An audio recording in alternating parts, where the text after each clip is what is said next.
DD किसान, बदलते भारत की शान। मौसम खबर के प्रायोजक हैं आईएल के ट्रैक्टर ब्रांड का शिनवा, जो देता है सुंडी, थ्रिप्स और जेसीड से सुरक्षा की गारंटी।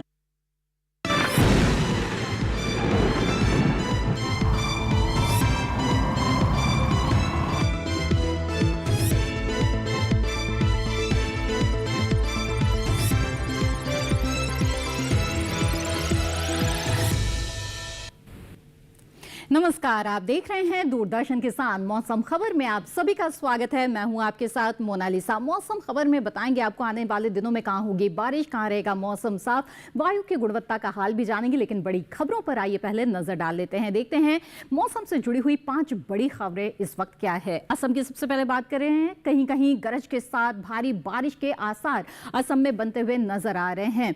वहीं बात तमिलनाडु पुडुचेरी की करें तो कहीं कहीं भारी बारिश के आसार यहां पर दिख रहे हैं।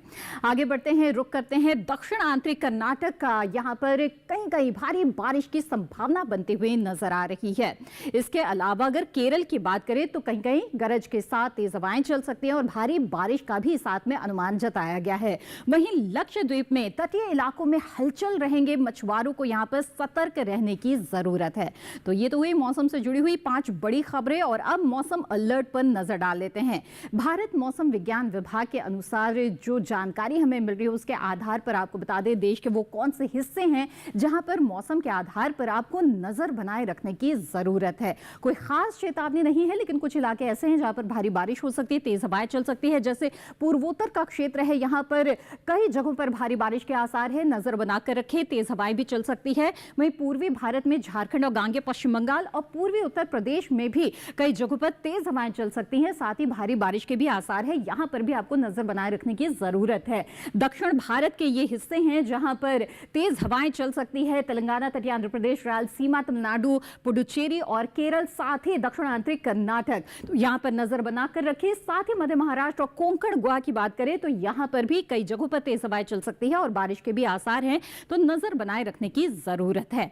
आइए अब आगे बढ़ते हैं, जानते हैं मौसम पूर्वानुमान के बारे में। अगले 24 से 48 घंटों के दौरान उत्तर भारत की अगर सबसे पहले बात करें तो जम्मू कश्मीर, लद्दाख में कहीं कहीं बारिश हो सकती है। साथ ही पश्चिमी उत्तर प्रदेश में भी कहीं कहीं बरसात के आसार है, लेकिन पूर्वी उत्तर प्रदेश में कई जगहों पर बारिश की संभावना है। जबकि हिमाचल प्रदेश, उत्तराखंड, पंजाब, हरियाणा, दिल्ली की बात की जाए तो यहां पर बारिश के लिहाज से मौसम साफ बना रहेगा। जी हां, तो बहुत ज्यादा बारिश के आसार नहीं है। सिर्फ पूर्वी उत्तर प्रदेश की बात की जाए तो कई जगहों पर यहां बारिश हो सकती है, लेकिन उत्तर भारत में खासतौर पर अरुणाचल प्रदेश और असम, मेघालय में अधिकतर जगहों पर बरसात के आसार है। नागालैंड, मणिपुर, मिजोरम और त्रिपुरा में भी कई जगहों पर बारिश हो सकती है। वहीं उप हिमालय, पश्चिम बंगाल, सिक्किम और साथ ही गांगे पश्चिम बंगाल में भी कई जगहों पर बरसात के आसार है। बिहार, झारखंड, ओडिशा में कहीं कहीं बादल बरस सकते हैं। दक्षिण भारत की बात करें तो अंडमान निकोबार द्वीप समूह, इसके अलावा केरल और लक्षद्वीप में अधिकतर जगहों पर बारिश हो सकती है।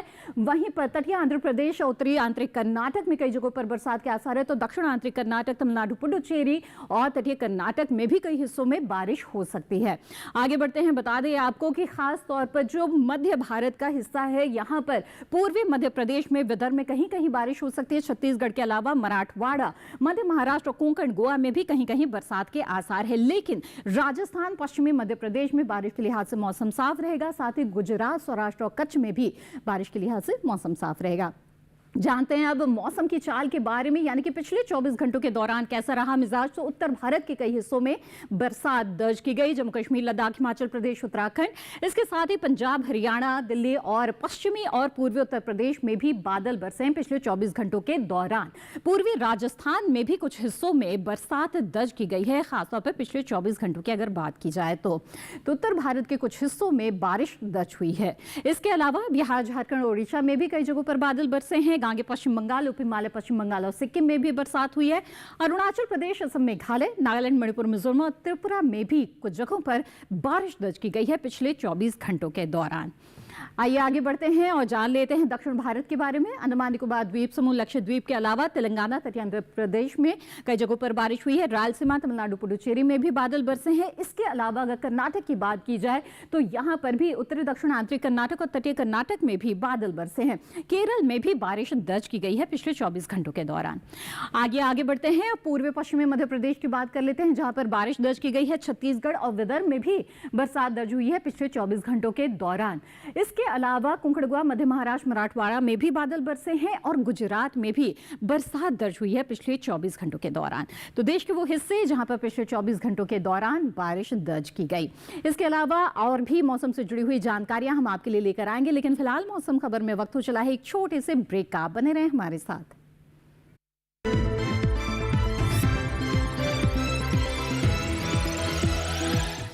It's another six. रिचार्ज जल्दी रिचार्ज करा। ये क्या किया? मैच तो गया। पेमेंट कैसे करेंगे? टोकनाइज कार्ड से। टोकन? हाँ, ऑनलाइन पेमेंट के लिए आरबीआई लाए हैं टोकनाइजेशन। एक बार कार्ड डिटेल्स, ओटीपी, सीवीवी डालकर टोकन जनरेट कीजिए। कार्ड भी सुरक्षित और बार बार डिटेल्स भरने की नो झंझट। वही सुविधा अधिक सुरक्षित। ऑलराउंडर। वो की मैं। आरबीआई कहता है कि जानकार बनिए, सतर्क रहिए। हाजिर मंडी हो या हो वायदा बाजार,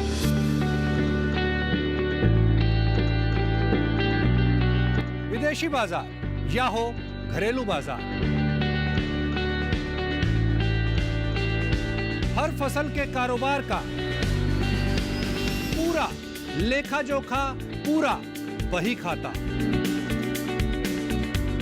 सभी कृषि जिंसों का खेत से मंडी तक का पूरा सफर। देखिए हमारा नया प्रोग्राम अपना कमोडिटी एक्सपर्ट हर शुक्रवार रात 9 बजे सिर्फ दूरदर्शन के साथ पर और पुनः प्रसारण शनिवार सुबह 7 बजे और शाम 4 बजे।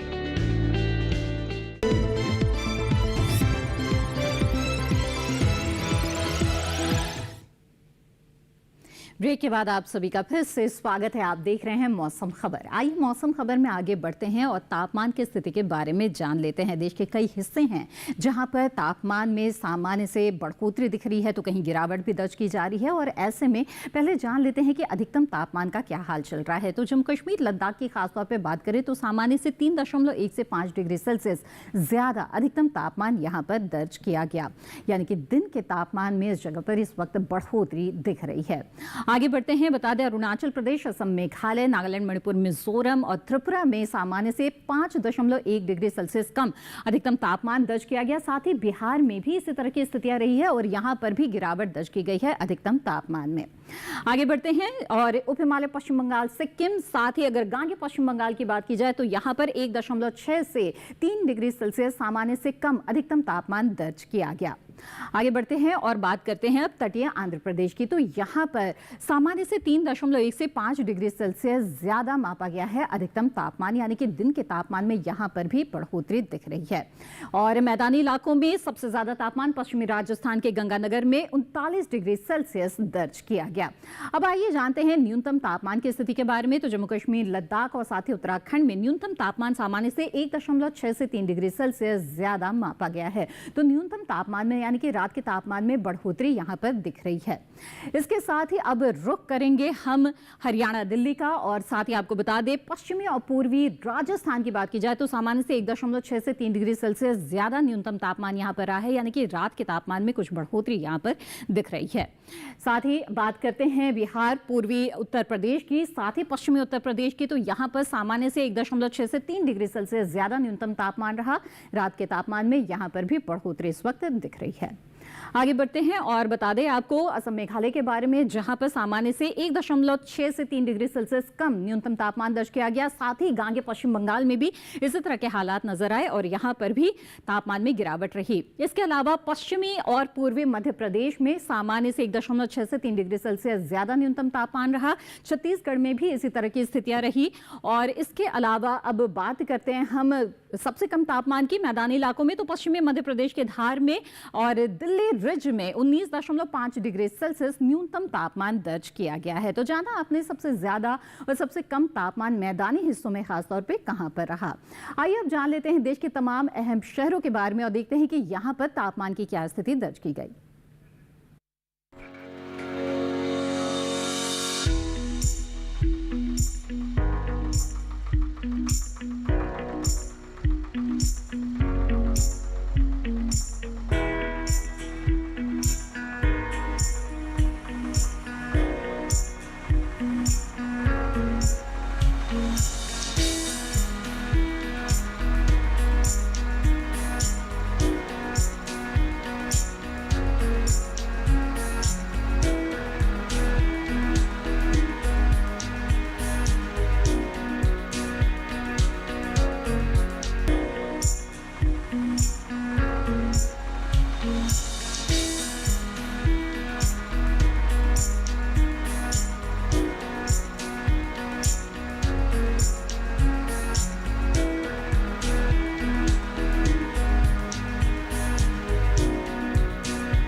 तो मौसम से जुड़ी हुई कई और महत्वपूर्ण खबरों के साथ एक बार फिर होंगे हाजिर, लेकिन फिलहाल वक्त हो चला है एक और छोटे से ब्रेक का। आप बने रहें दूरदर्शन के साथ पर।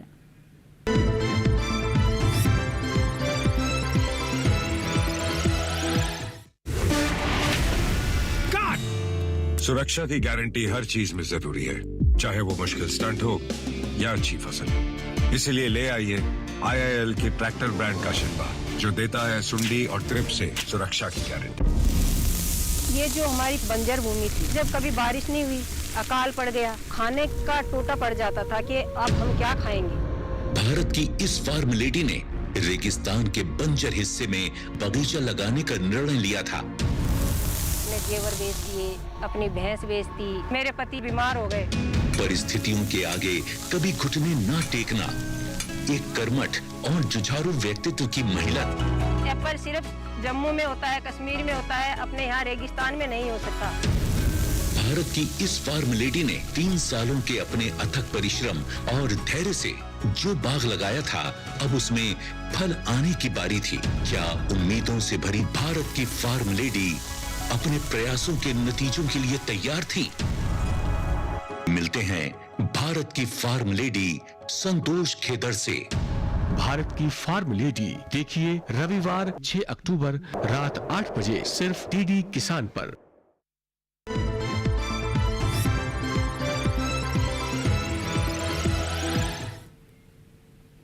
ब्रेक के बाद आप सभी का फिर से स्वागत है। आप देख रहे हैं मौसम खबर। मौसम खबर में आइए अब आगे बढ़ते हैं, क्योंकि बारी है अब जानने की वायु की गुणवत्ता के बारे में। जी हाँ, आपके शहर की हवा कैसी है ये जानना बेहद ज़रूरी है, और ये जानकारी हमें मिलती है AQI यानी वायु गुणवत्ता सूचकांक के आधार पर। तो दिल्ली की सबसे पहले बात करें तो 150 यहाँ पर वायु गुणवत्ता सूचकांक है, यानी कि संतोषजनक के स्तर पर यहाँ की हवा इस वक्त कही जा सकती है। पुणे की बात करें तो 52 है यहाँ पर AQI, यानी कि यहाँ की हवा अच्छे की श्रेणी में इस वक्त है, और पुणे की हवा अच्छी इस वक्त मानी जा सकती है। मुंबई में 53 है वायु गुणवत्ता सूचकांक, यानी कि यहाँ के भी हवा के स्तर जो है उसमें वो अच्छा इस वक्त नजर आ रहा है। कोलकाता की बात करें तो 139 यहाँ पर वायु गुणवत्ता सूचकांक है, यानी कि संतोषजनक की श्रेणी में यहाँ की हवा इस वक्त है। कोलकाता के बाद लखनऊ का रुख करते 114 है वायु गुणवत्ता सूचकांक, ये भी संतोषजनक के स्तर पर इस वक्त बना हुआ है। वहीं पटना की बात करें तो 50 है यहाँ पर AQI, यानी कि यहाँ की हवा जो है वो बहुत अच्छी की श्रेणी में इस वक्त है। आगे बढ़ते हैं, हैदराबाद का रुख करते हैं। 73 है यहाँ पर वायु गुणवत्ता सूचकांक, यानी कि अच्छी हवा इस वक्त हैदराबाद शहर की कही जा सकती है। वहीं अहमदाबाद की बात करें तो 119 है यहाँ पर वायु गुणवत्ता सूचकांक, यानी कि संतोषजनक की श्रेणी में इस वक्त अहमदाबाद की हवा है। और बेंगलुरु की बात करें तो ये है 45 के स्तर पर, यानी कि बहुत अच्छे स्तर पर इस वक्त बेंगलुरु शहर की हवा है। तो जाना आपने अलग अलग शहरों में वायु गुणवत्ता सूचकांक कैसा है, और अब पर्यटक पूर्वानुमान पर नजर डाल देते हैं और जानते हैं पर्यटक स्थलों में कैसा मौसम रहेगा। लद्दाख के लेह की सबसे पहले बात करते हैं तो यहाँ पे आने वाले 3 दिनों के दौरान हल्के बादल छा सकते हैं, जहां 15 डिग्री सेल्सियस अधिकतम तापमान रहेगा तो 4 डिग्री सेल्सियस न्यूनतम तापमान रहेगा। गुरुवार को भी न्यूनतम तापमान बरकरार रहेगा, लेकिन अधिकतम तापमान में बढ़ोतरी 2 डिग्री की हम देख रहे हैं, और तापमान 17 से 4 के बीच रहेगा, और मौसम बिल्कुल खुला हुआ रहेगा, साफ मौसम यहाँ पर मिलेगा। आगे बढ़ते हैं, हिमाचल प्रदेश के धर्मशाला की बात करते हैं तो 2 दिन बादल छाने के आसार नजर आ रहे हैं। 30-31 डिग्री के आसपास यहाँ पर अधिकतम तापमान की स्थिति रहेगी, न्यूनतम तापमान 16 डिग्री सेल्सियस। इसके साथ ही बुधवार गुरुवार को यहाँ पर बारिश हो सकती है, जहां अधिकतम तापमान 30 और 29, यानी कि अधिकतम तापमान में हम गिरावट देख रहे हैं, तो न्यूनतम तापमान में बहुत ज्यादा बदलाव नहीं है। गुरुवार तक आते आते 16 के बजाय 15 डिग्री सेल्सियस यहाँ पर न्यूनतम तापमान हो सकता है। उत्तराखंड के भीमताल की अब बात करें तो यहाँ पर सोमवार, मंगलवार और बुधवार को हल्के बादल छाने के आसार नजर आ रहे हैं, और जो तापमान की स्थिति है उसमें हम थोड़े बहुत उतार चढ़ाव की स्थिति देख रहे हैं। बहुत ही हल्का जो 23.5 डिग्री सेल्सियस जहां अधिकतम तापमान है, तो गुरुवार तक आते आते वो भी लगभग 23 डिग्री के आसपास ही रहेगा। बीच में एक दिन बुधवार को हल्की गिरावट देख रहे हैं, जब 22.9 डिग्री सेल्सियस अधिकतम तापमान रहेगा। वहीं उत्तर प्रदेश के अयोध्या की बात करें तो यहाँ पर भी सोमवार, मंगलवार और बुधवार को धूप निकलेगी, लेकिन लेकिन इसके बावजूद हल्के बादलों की लुकाछिपी की स्थितियां मिल सकती है। 32 डिग्री सेल्सियस जहां अधिकतम तापमान रहेगा तो वहीं 24 डिग्री सेल्सियस न्यूनतम तापमान रहेगा। बुधवार को न्यूनतम तापमान में 1 डिग्री की गिरावट के साथ 23 डिग्री सेल्सियस बुधवार गुरुवार को रहेगा। गुरुवार को मौसम बिल्कुल साफ हो जाएगा और 32 से 23 के बीच यहाँ पर तापमान रहेगा। सिक्किम के गैंगटॉक की आइए बात करते हैं, जहां पर सोमवार मंगलवार को हल्के बादल छाने के आसार नजर आ रहे हैं। सोमवार को जहां तापमान रहेगा 22 से 18 के बीच में, तो वहीं मंगलवार को 23 से 18 तापमान की स्थिति रह सकती है। यही तापमान बरकरार रहेगा बुधवार को भी, लेकिन बारिश हो सकती है। गुरुवार को भी बरसात के आसार है, लेकिन अधिकतम तापमान में 1 डिग्री की गिरावट के साथ 22 से 18 के बीच यहाँ पर तापमान का हाल रहेगा। अब आगे बढ़ते हैं और नजर डाल लेते हैं कोहिमा पर। नागालैंड के कोहिमा में आपको बता दें कि बारिश की संभावना बनती हुई नजर आ रही है आने वाले 3 दिनों के दौरान।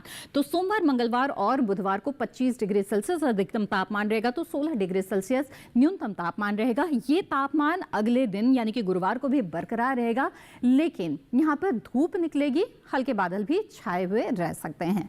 तो पार्टली क्लाउडी यहाँ पे मौसम रहेगा गुरुवार को। वहीं मध्य प्रदेश के उज्जैन की बात करें तो बिल्कुल साफ मौसम मिलेगा आपको आने वाले 4 दिनों के दौरान। तापमान की बात करें तो यहाँ पे बढ़ोतरी हम आते हुए देख रहे हैं तापमान में, जहाँ 33 डिग्री सेल्सियस अधिकतम तापमान रहेगा सोमवार को, तो मंगलवार को 35 और फिर बढ़ते हुए 36 डिग्री सेल्सियस बुधवार गुरुवार को रहेगा। न्यूनतम तापमान की बात करें तो 21 डिग्री सेल्सियस सोमवार मंगलवार को, बुधवार गुरुवार को 22 डिग्री सेल्सियस रहेगा न्यूनतम तापमान। आगे बढ़ते हैं, ओडिशा के पुरी की बात करते हैं तो बता दें यहाँ पर धूप निकली रहेगी आने वाले 4 दिनों के दौरान लगातार, लेकिन हल्के बादलों की लुकाछुपी भी चल सकती है। तापमान की बात करें तो 34 से 27 के बीच तापमान की स्थिति सोमवार को रहेगी। इसके अलावा 1 डिग्री की गिरावट हम देख रहे हैं अगले दिन, 33 से 26 तापमान रहेगा, जो आने वाले और 2 दिनों के दौरान यानी कि बुधवार गुरुवार को बरकरार रहेगा। और अब केरल के कोट्टायम की बात करते हैं, जहां पर बरसात आपको मिल सकती है आने वाले 4 दिनों के दौरान। साथ ही तापमान में बहुत ज्यादा उतार चढ़ाव नहीं है। अगले 3 दिनों तक 33 डिग्री सेल्सियस अधिकतम तापमान रहेगा, तो 25 डिग्री सेल्सियस न्यूनतम तापमान रहेगा। गुरुवार को हम अधिकतम तापमान में 1 डिग्री की बढ़ोतरी देख सकते हैं और 34 से 25 के बीच तापमान रहेगा और लगातार बारिश की स्थितियां यहां पर नजर आ रही है। आगे बढ़ते हैं, अब तमिलनाडु के ऊटी की बात कर लेते हैं। यहां पर भी बरसात के आसार लगातार बने हुए हैं। आने वाले 4 दिनों के दौरान यहां पर बारिश हो सकती है। 20 से 14 के बीच तापमान रहेगा यहां पर सोमवार को, तो इसके साथ ही 19 से 14 यानी कि अधिकतम तापमान में 1 डिग्री की गिरावट आ सकती है और ये तापमान लगातार बरकरार रहेगा। तापमान में उतार चढ़ाव बहुत ज्यादा नहीं है, तो ऊटी में बारिश लगातार होगी और साथ ही तापमान में कुछ खास उतार चढ़ाव की स्थितियां नजर नहीं आ रही है। तो जाना अपने पर्यटक स्थलों में किस तरह का मौसम रहेगा आने वाले 4 दिनों के दौरान। अब आगे बढ़ते हैं, मौसम के अनुसार खेती किसानी की बात करते हैं, क्योंकि कई जगहों पर इस वक्त कई तरह की फसलें तैयार हैं कटाई के लिए। मौसम को देखते हुए उन्हें सुरक्षित स्थानों पर रखना जरूरी है। वहीं कई फसलों की बुआई का उचित समय भी चल रहा है और कुछ रोग व कीटों की आशंका भी हो सकती है। तो आइए जान लेते हैं कि महाराष्ट्र के जो अलग अलग क्षेत्र हैं, इलाके हैं, वहां पर किसानों को किस तरह के समसामयिक कार्य करने चाहिए। नजर डाल लेते हैं इस रिपोर्ट पर।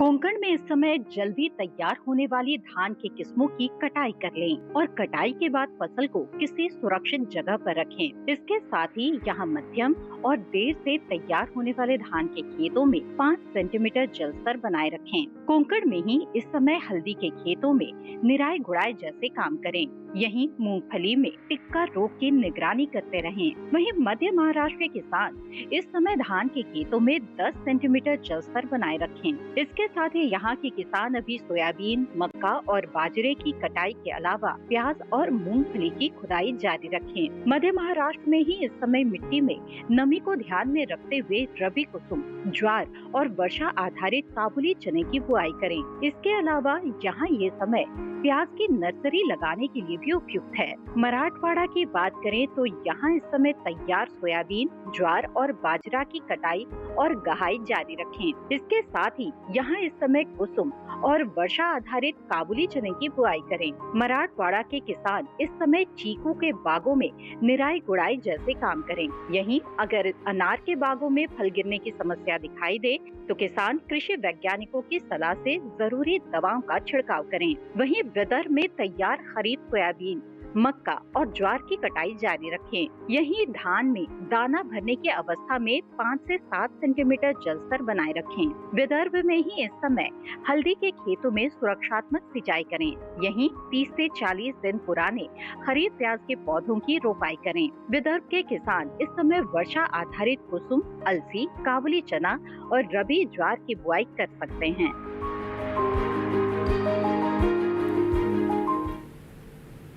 जी हाँ, तो जाना आपने कि महाराष्ट्र के जो अलग अलग हिस्से हैं, मध्य महाराष्ट्र हो, कोंकण गोवा हो या फिर विदर्भ हो, यहाँ पर किसानों को इस वक्त किस तरह के समसामयिक कार्य करने चाहिए। बहुत सारी फसलें ऐसी हैं जो कि बुआई के लिए बिल्कुल तैयार है, उपयुक्त समय है इनका, तो इन फसलों की उन्नत किस्मों का चुनाव ज़रूर करें और साथ ही कुछ फसलें जो तैयार हैं उनकी कटाई करके सुरक्षित स्थानों पर ज़रूर रखें।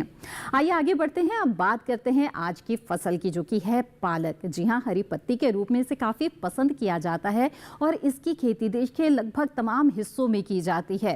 पालक स्वास्थ्य के लिए बहुत ही लाभदायक है क्योंकि उसमें प्रोटीन है, कैल्शियम है, लौह तत्व भी पाया जाता है और ऐसे में इसकी मांग भी बहुत अच्छी बनी रहती है। तो अगर पालक की व्यावसायिक खेती किसान करते हैं तो उन्हें बहुत अच्छा मुनाफा हो सकता है। अच्छा उत्पादन हासिल करने के लिए कृषि विशेषज्ञों की सलाह बहुत ही महत्वपूर्ण रहती है। तो आइए जानते हैं कि वैज्ञानिकों की क्या सलाह है, पालक की खेती वैज्ञानिक विधि से किस तरह से करनी चाहिए। आइए नजर डाल लेते हैं इस जानकारी के लिए इस रिपोर्ट पर। इस समय पालक की बुआई की जा सकती है। पालक को मैदानी और पहाड़ी दोनों क्षेत्रों में बोया जा सकता है। वैसे तो इसे किसी भी प्रकार की मिट्टी में बोया जा सकता है, फिर भी दोमट मिट्टी इसके लिए सर्वोत्तम मानी जाती है। अलग अलग राज्यों के लिए अलग अलग किस्में हैं। किसान वैज्ञानिकों से सलाह लेकर बीज का चुनाव कर सकते हैं। अच्छी नमी से बुआई करने पर तुरंत सिंचाई की जरूरत नहीं पड़ती, फिर भी बुआई के 8 से 10 दिन बाद सिंचाई करना आवश्यक है। इसके बाद 10 से 15 दिन के अंतराल पर सिंचाई करते रहें। पत्तियों की हर कटाई के बाद सिंचाई करना ना भूलें। खरपतवार नियंत्रण के लिए बोने के 15 से 20 दिन बाद पहली निराई गुड़ाई कर दें। पालक के लिए 2 से 3 बार निराई गुड़ाई करनी चाहिए। पत्तेदार सब्जियों में आमतौर पर बीमारी नहीं लगती, फिर भी अगर बीमारी लग जाए तो कटाई के बाद दवा छिड़कें ताकि पत्तियों पर दवाई का असर ना हो। वैसे पालक में सर्कोस्पोरा लीफ स्पॉट और डंपिंग ऑफ जैसी बीमारियों की आशंका रहती है। लीफ माइनर, चैंपा, माहू और इल्ली जैसे कीट पालक की पत्तियों को नुकसान पहुंचा सकते हैं। बचाव के लिए विशेषज्ञों की सलाह पर उचित दवाएं छिड़कें। ध्यान रखें कि फसल में किसी भी प्रकार की दवा का छिड़काव करने से पहले कृषि विशेषज्ञों से सलाह जरूर लें। पालक की 1 हेक्टेयर में 80 से 100 क्विंटल तक पैदावार होती है। इसे कई बार काटा जा सकता है। जी हाँ, तो जाना आपने कि पालक की वैज्ञानिक विधि से खेती आपको किस तरह से करनी चाहिए और चाहे आप पहाड़ी इलाकों में रहते हैं या फिर मैदानी इलाकों में आसानी से इसकी खेती कर सकते हैं और बहुत ही उपयुक्त समय ये चल रहा है पालक की बुआई के लिए। उपयुक्त समय पर अगर बुआई की जाए तो पैदावार भी अच्छी मिलती है और गुणवत्ता युक्त उत्पादन के लिए उन्नत किस्मों का चुनाव करना भी बेहद ज़रूरी है और इसके लिए आप नज़दीकी कृषि विज्ञान केंद्र से भी संपर्क कर सकते हैं और वहाँ के वैज्ञानिकों से भी सलाह लेकर अच्छी किस्मों का चुनाव कर सकते हैं और इसकी फसल साल में कई बार ली जा सकती है। तो इसकी व्यावसायिक खेती को ज़रूर अपनाएं, अगर संभव है तो इससे आपको काफ़ी ज़्यादा मुनाफा होगा। इसी के साथ आज के मौसम खबर में बस इतना ही। उम्मीद है मौसम खबर में जो जानकारियां दी गई है ये ज़रूर आपको काम आएंगी। मौसम खबर को अगर आप दूरदर्शन किसान के यूट्यूब चैनल पर देखना चाहते हैं तो टीवी स्क्रीन पर दिखाए जा रहे इस QR कोड को स्कैन करें, इससे सीधे आप हमारे यूट्यूब चैनल से जुड़ जाएंगे। मौसम का ताज़ा हाल और कृषि सलाह के साथ फिर होंगे हाजिर। तब तक के लिए दीजिए इजाज़त। आप बने रहें दूरदर्शन किसान पर। नमस्कार।